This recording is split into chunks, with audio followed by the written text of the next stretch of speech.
kerran yksi perheenjäsen kertoi, että hän on aseksuaali. Ja mä nauroin ja sanoin, että et todellakaan ole. Mistäköhän semmoinen reaktio tulee? Semmoinen täydellinen kieltäminen ja kieltäytyminen kuuntelemasta, kun toisella on asiaa.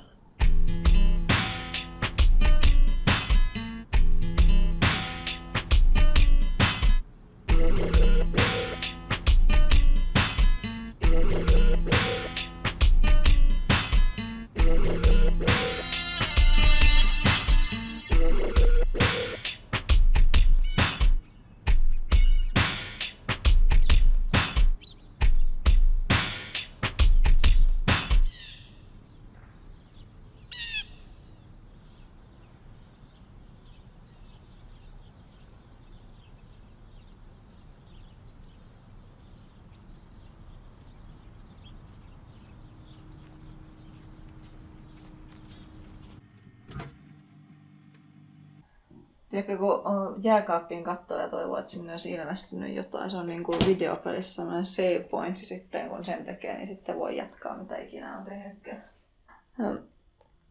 Jotkut ihmiset ihan suuttuu siitä, kun sä kerrot olevassa aseksuaali, mikä on mun mielestä tosi jännää ja kummallista, jotenkin huvittavaa, koska why do you care that I don't fuck anyone?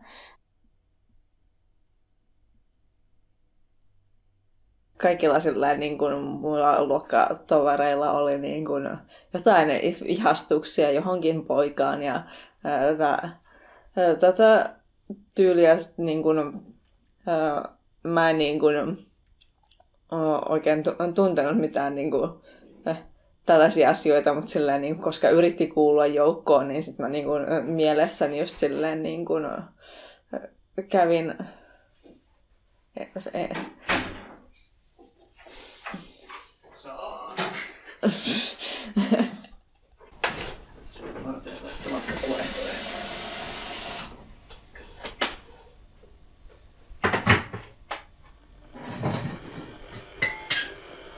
Sitä vaan ei osaa nähdä muita ihmisiä niin kuin potentiaalisena kumppaneina, vaan siitä tulee helposti enemmän semmoinen rennompi ja sisaruksellinen suhtautuminen muihin ihmisiin.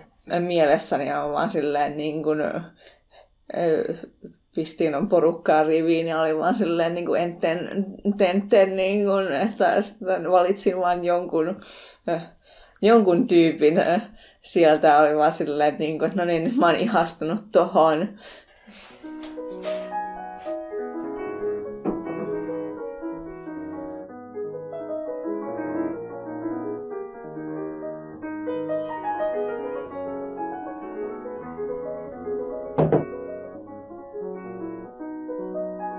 Olen kuitenkin silleen jossain tapauksessa aika niin kuin kavereille antanut jotain niin kuin neuvoja suhdeasiasta tälleen niin kuin neutraalina osapuolella tässä, mutta se on, siihen on hyvä niin kuin verrata, että kun jääkiekossa valmentajat ei pelaa, niin vähän samaistun niin kuin siihen, että kun annan jotain suhdeneuvoja. No mutta onhan sun pakko jonkun kanssa olla, koska kaikki muutkin on, niin se on vähän silleen, että ei oikeastaan, mutta se on silleen, että joskus vähän joutuu luovimaan tällaisten asioiden kanssa. Ja sitten se on niin kuin osaksi jo vaan helpompaa silleen tällaista asiat silleen, että toisesta korvasta sisään, toisesta ulos, että joskus pääsee paljon helpommalla, kun ei rupea vänkäämään ihmisten kanssa.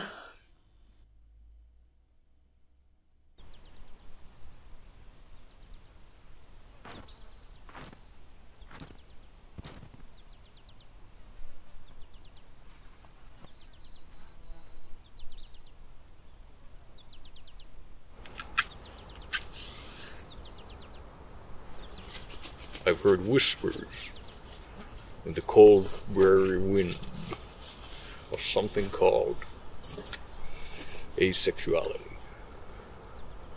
Now, essentially what that means is people are fucking with nobody. Now, gather, I ain't got anything against that. Some people follow wagon tracks, while others break new trails. Best I can offer is a peace of mind.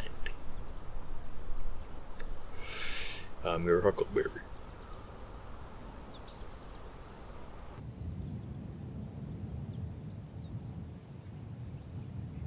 Wind howling.